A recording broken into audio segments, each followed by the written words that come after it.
श्री स्वामी समर्थ. मी प्रांजली.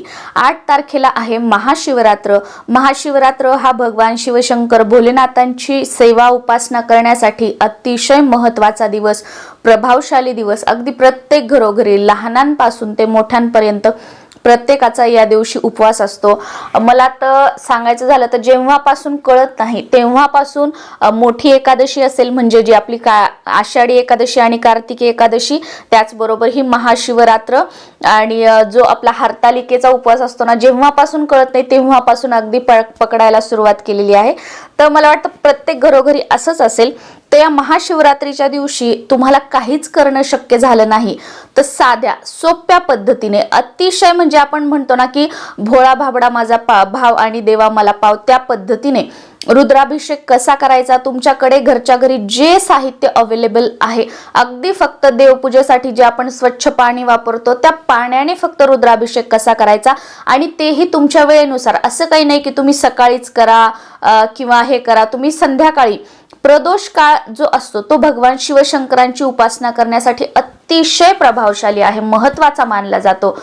त्यामुळे या काळामध्ये जरी तुम्ही केली तरीही अतिशय उत्तम आहे, काही हरकत नाही. किंवा दिवसभरामध्ये अगदी तुमच्या वेळेनुसार तुम्ही कधीही करा, कारण हा दिवसच महाशिवरात्रीचा आहे. या दिवशी दिवसभर किंवा हे जे 15 दिवस आहेत, जसं की महाशिवरात्रीच्या 7 दिवस अगोदर आणि महाशिवरात्रीच्या 7 दिवस पुढे आणि 1 दिवस महाशिवरात्रीचा, हे जे 15 दिवस असतात, हा नंदी पक्ष म्हणून ओळखला जातो. आणि या नंदी पक्षामध्ये जे भगवान शिवाचं जे शिवतत्व आहे तर या पृथ्वीवर आपल्या आजूबाजूला 1000 पटीने उपलब्ध असतं. आणि आजचा दिवस म्हणजे महाशिवरात्रीच्या दिवस 8 तारखेला, तर तो संपूर्ण दिवस महाशिवरात्रीचा आहे. त्यामुळे तुम्हाला जेव्हा दिवसभरामध्ये वेळ मिळेल अगदी त्या वेळेमध्ये तुम्ही करा. प्रदोष काळामध्ये तुम्हाला शक्य नाही झालं, तुम्ही निशित काळामध्ये करा, संध्याकाळी करा. निशित काळामध्ये शक्य नाही झालं, तुम्ही महानिशित काळामध्ये करा, म्हणजे मध्यरात्री करा. पण रुद्राभिषेक भगवान शिवशंकरांची ही सर्वात प्रभावी सेवा जी आहे ती आवर्जून करा. रुद्र अभिषेकाला एवढं महत्त्व का आहे बरं? रुद्र अभिषेकापेक्षा रुद्र अभिषेक केल्यानंतर जे तीर्थ तयार होतं त्याला जास्त महत्त्व आहे. रुद्र अभिषेक म्हणजे काय? भगवान शिवावर पाण्याची धार धरायची. आता तुम्ही पळीपळीने सुद्धा पाणी टाकू शकता. जे आपल्या देवघरातील शिवलिंग आहे त्यावर मी तुम्हाला सेवा काय करत करत, काय म्हणत म्हणत रुद्राभिषेक करायचा ते सांगणारच आहे. ते करत करत तुम्ही पळीने अभिषेक करू शकता. पण पळीने कसं, एकीकडे मग हे मंत्र स्तोत्र म्हणायचे, एकीकडे अभिषेक करायचा, ते थोडंसं जम्बलिंग होऊन जातं, मन लागत नाही त्यामध्ये. मग तुम्ही काय करू शकता की गळती ठेवू शकता. गळती तुम्हाला तुमच्या आजूबाजूला जिथे पूजा साहित्याचं दुकान आहे ना तिथे मिळून जाईल, किंवा तुमच्या आजूबाजूला जर स्वामींचं केंद्र असेल तर तुम्हाला तिथे सुद्धा मिळून जाईल. तुम्ही ती गळती आणू शकता. खूप काही महाग नाही, अगदी 100-150 रुपयाला मिळते. तर ती गळती तुम्ही शिवलिंगाच्या वरी ठेवू शकता. त्या गळतीमध्ये वरचेवर पाणी टाकायचं, आपोआप त्या शिवलिंगावर थेंब थेंब थेंब थेंब पाणी पडत राहतं. आणि आपले मंत्र स्तोत्र जे आहेत ते सुद्धा आपण आपलं लक्ष विचलित न करता म्हणू शकतो. आणि भगवान शिवशंकरांची ही जी सेवा आहे ती आपली एकाग्रतेने होऊ शकेल. तर या पद्धतीने तुम्ही करू शकता. हा जो रुद्राभिषेक आहे, महिला, पुरुष, मुलं, मुली, लग्न झालेले, न झालेले, अगदी प्रत्येक जण करू शकतात. यासाठी असं काहीही नाही की तुम्ही करू शकतो का, मी करू शकतो का.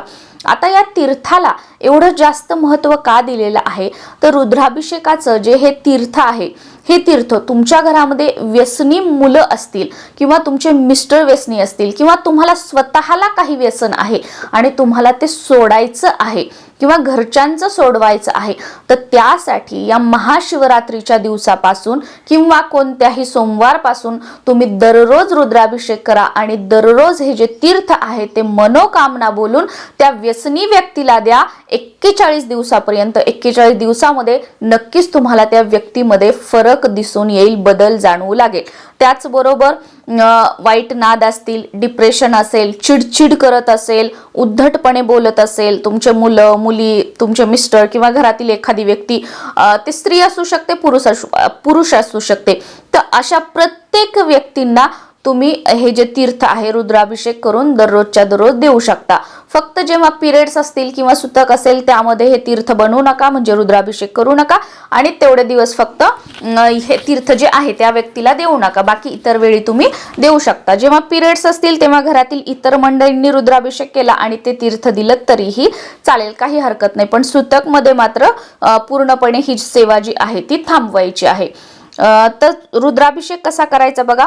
देवासमोर दिवा लावायचा, अगरबत्ती लावायची. तुमचं घर मोठं आहे, तुमच्या घरामध्ये जागा आहे, तर अगदी तुम्ही एखादा चौरंग मांडा, एखादा पाट मांडा, त्यावर पांढरं वस्त्र अंथरा, तिथे भोलेनाथाची तुम्ही पूजा मांडणी करा तरीही चालेल. पण आपल्यापैकी बरेच ताई व दादांचं असं नाहीये की लहान मुलं आहेत, एकच रूम आहे, छोटं घर आहे, पूजा मांडणी वगैरे काही करू शकत नाही. अगदी देवघरासमोर बसून करा. बघा, कोणत्याही देवी देवतेला आपण कशी पूजा मांडणी करतो, किती किलो फुलं अर्पण केले, किती नैवेद्य अर्पण केले, कोणते कपडे घातले, यापेक्षा किती श्रद्धेने आणि किती भक्तीने आपण सेवा केली हे महत्त्वाचं असतं. त्यामुळे यांनी असं केलं, त्यांनी तसं केलं, यांनी एवढी मोठी पूजा मांडली, मग माझ्याकडे एखादी गोष्ट नाही, मग माझी सेवा देव स्वीकारणार नाहीत का? अजिबात नाही. तुमचा भाव, तुमची भक्ती सेवेमध्ये महत्त्वाची आहे, बाकी काहीही नाही. त्यामुळे अगदी मन स्थिर ठेवून श्रद्धेने, विश्वासाने जे काही आपल्याकडे आहे त्यामध्ये आपल्याला ही सेवा करायची आहे. तुमच्याकडे जर पांढरे वस्त्र असतील तर ते घाला, नसतील काही हरकत नाही. जे फेंट कलरचे कपडे आहेत ते घालायचे. आसन घ्यायचं बसायला, देवासमोर दिवा लावायचा, अगरबत्ती लावायची, समोर ताम्हण घ्यायचं. मी तुम्हाला सांगितल्याप्रमाणे ताम्हणामध्ये आपलं शिवलिंग ठेवायचं. जे देवघरामध्ये तुमच्या महादेवाची पिंड असेल, शिवलिंग, तर शिवलिंग ठेवायचं. त्यावर गळती ठेवायची, गळती असेल तर. गळती नसेल तर तांब्या भरून घ्या, त्यामध्ये पळी घ्या, पळी नसेल चमचा घ्या, त्याने अभिषेक करा कंटिन्युटीमध्ये. आणि आता ज्या सेवा सांगणार आहे या सेवा करत करत, म्हणजे काय की हे स्तोत्र म्हणत म्हणत शिवलिंगावरती आपल्याला अभिषेक सुरू ठेवायचा आहे. आता तुम्ही हे करत असताना ते ताम्हणामध्ये ना एवढे अभिषेक होईपर्यंत पाणी जास्त होईल, तर दुसरं एखादं भांड पातेल वगैरे ठेवा. म्हणजे ताम्हणामध्ये पाणी भरलं तर आपण त्यातलं आणि छोटासा पेला पण ठेवा. म्हणजे ताम्हणामधलं शिवलिंग उचलायचं, परत त्याच्यामध्ये पाणी ओतायचं असं नाही करायचं. छोटासा पेला वगैरे ठेवायचा आणि साईडनं पाणी जे आहे ताम्हणातलं काढून त्या पातेल्यामध्ये टाकायचं. आणि अभिषेकासाठी सुद्धा एखादी छोटीशी गुंडी किंवा कळशी भरून जवळ ठेवा. म्हणजे अभिषेकासाठी तांब्यातलं पाणी जसं जसं संपत जाईल तसं तसं आपण त्या दुसऱ्या कळशीतलं पाणी घेऊ शकतो. आणि रुद्राभिषेक करत असताना मध्ये उठू नका, मध्ये कोणाशीही बोलू नका.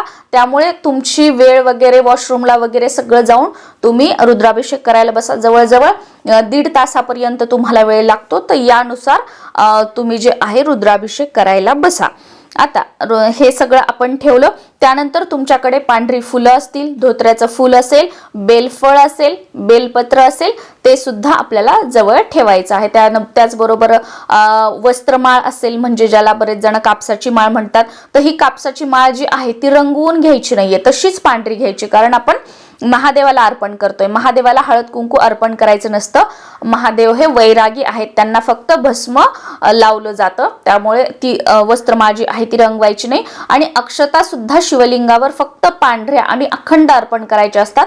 ज्या आपण रंगवलेल्या अक्षदा इतर देवी देवतांसाठी वापरतो, तशा अक्षदा शिवपूजेमध्ये आपल्याला वापरायच्या नाहीयेत. त्याचबरोबर नैवेद्यासाठी नैवेद्यावर तुम्हाला तुळशीपत्र हे ठेवायचं नाहीये. कारण शिवपूजेमध्ये, म्हणजे पूर्ण शिव जो परिवार आहे त्यांच्या पूजेमध्ये तुळस ही वर्ज्य मानली जाते, म्हणून ही गोष्ट लक्षात ठेवायची आहे. आता आपण शिवलिंग ठेवलं, त्यानंतर सर्वात अगोदर सेवा तुम्हाला सांगत आहे. आता तर सुरुवातीला तुम्हाला काय करायचं आहे की श्री स्वामी समर्थ या मंत्राचा तुम्हाला 11 माळी जप करायचा आहे. 11 माळी शक्य होणार नाही, काही हरकत नाही. 1 माळ जप केला तरीही चालेल. श्री स्वामी समर्थ या मंत्राची 1 माळ घ्यायची, म्हणजे 108 वेळा हा मंत्र म्हणायचा आहे. त्यानंतर आपल्याला 1 वेळा स्वामी स्तवन म्हणायचं आहे. 1 वेळा स्वामी स्तवन म्हणून घ्यायचं. त्यानंतर 1 वेळा शिवमहिम्न स्तोत्र म्हणायचं आहे. त्यानंतर गणपती अथर्व शीर्ष 1 वेळा म्हणायचं आहे. त्यानंतर श्री राम रक्षा स्तोत्र पूर्ण म्हणायचं नाहीये, फक्त पहिल्या श्लोकापासून ते 9व्या श्लोकापर्यंत आपल्याला म्हणायचं आहे. फलश्रुती म्हणायची नाही. 1 वेळा राम रक्षा स्तोत्र 9व्या श्लोकापर्यंत. त्यानंतर रुद्र अध्याय चमक नमक सहित पूर्ण वाचन करायचं आहे। तुम्ही संस्कृत मधील वाचू शकता किंवा तुम्ही प्राकृत मधील वाचू शकता 1 वेळा। त्यानंतर शिवकवच 1 वेळा, शिवगायत्री मंत्र 11 वेळा, महामृत्युंजय मंत्र 11 वेळा, महामृत्युंजय मंत्र पंचप्रणवयुक्त 11 वेळा, अमृत संजीवनी मंत्र 11 वेळा, संजीवनी मंत्र 11 वेळा, कालभैरव स्तोत्र 1 वेळा आणि शिव अष्टोत्तर नामावली 1 वेळा। या ज्या सेवा आहेत त्या एका पाठोपाठ एक आपल्याला हे मंत्र स्तोत्र म्हणायचे आहेत। ह्या सेवा ज्या आहेत त्या आपलं केंद्रातील नित्यसेवेचं स्तोत्र मंत्र जे पुस्तक आहे त्याच्यामध्ये उपलब्ध आहेत, त्याच्यामधून तुम्ही म्हणू शकता किंवा तुम्ही हे लिहून घेऊ शकता। तुम्ही गुगलवर सर्च करा, तुम्हाला PDF मध्ये मिळून जाईल, ते तुम्ही प्रिंट काढून घ्या किंवा स्क्रीनशॉट काढून घ्या आणि त्या पद्धतीने सुद्धा तुम्ही सेवा करू शकता। काय ना, आपला भाव महत्त्वाचा आहे, सेवा करणं महत्त्वाचं आहे। किंवा तुम्ही YouTubeवर लावा, रुद्राभिषेक म्हणून असेल, त्यामध्ये हे सगळे स्तोत्र मंत्र असतील, तर ते सुद्धा तुम्ही लावले आणि तुम्ही अभिषेक केला पळीपळीने तरीही चालेल, काही हरकत नाही। सेवा करण्याला महत्त्व आहे। आणि ह्या सगळ्या सेवा झाल्यानंतर जे शेवटीला आपण जे हे म्हणतोय, काय म्हणतो आपण, शिवाष्टोत्तर नामावली, तर शिवाष्टोत्तर नामावली म्हणताना जर तुमच्याकडे 108 बेलपत्र असतील तर एक बेलपत्र जे आहे ते शिवलिंगावर तुम्हाला अर्पण करायचं आहे।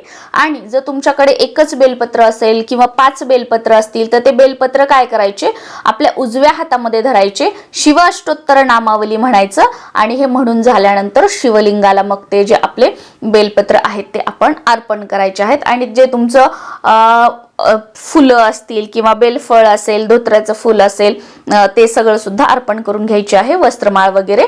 आणि त्यानंतर भोलेनाथांची आरती करून आपल्याला आपलं आसन सोडायचं आहे। तुम्ही दूध साखर वगैरे समोर ठेवू शकता किंवा फळ वगैरे काही ठेवू शकता। तर या पद्धतीने रुद्राभिषेक तुम्हाला करायचा आहे। आणि ह्या रुद्राभिषेक केल्यानंतर ह्या सगळ्या स्तोत्र मंत्र म्हटलेलं जे तीर्थ त्या ताम्हणामध्ये राहील तर ते तीर्थ तुम्हाला रुद्राभिषेकाचं तीर्थ म्हणून आपल्याला ज्या व्यक्तीसाठी तुम्ही बनवत आहात त्यांना द्यायचं आहे। किंवा तुम्ही असं स्पेसिफिक एखाद्या व्यक्तीसाठी नाही बनवलं तर घरातील सर्वांनी हे थोडं थोडं तीर्थ घेतलं तरीही चालतं। आणि जे उरलेलं आहे ते तुळस सोडून घरातील इतर झाडांना तुम्ही टाकू शकता। तुमच्या घरामध्ये सतत भांडणं होत असतील, सतत आजारपण आहे, आजारी व्यक्ती आहे, जागेमध्ये दोष आहेत, वास्तूमध्ये दोष आहेत, तरी सुद्धा तुम्ही 41 दिवस दररोज रुद्राभिषेक करा आणि हे पाणी आपल्या घरामध्ये शिंपडा। वाईट बाधा वगैरेचा जो काही तुमच्या घरामध्ये त्रास असेल तो पूर्णपणे निघून जाईल। तर अतिशय प्रभावी सेवा आहे। तुमच्या वेळेनुसार दररोज सकाळी शक्य झालं तर करा, महाशिवरात्रीपासून सकाळी शक्य नसेल तर अगदी संध्याकाळी जो प्रदोष काळ असतो तर त्या वेळेमध्ये तुम्ही ही सेवा केली तरीही चालेल। फक्त या महाशिवरात्रीच्या दिवशी तुमच्या वेळेनुसार ही सेवा करा। इतर वेळी जर करायची असेल तर एक तर सकाळी किंवा एक तर संध्याकाळी प्रदोष काळी ही सेवा करायची आहे। श्री स्वामी समर्थ।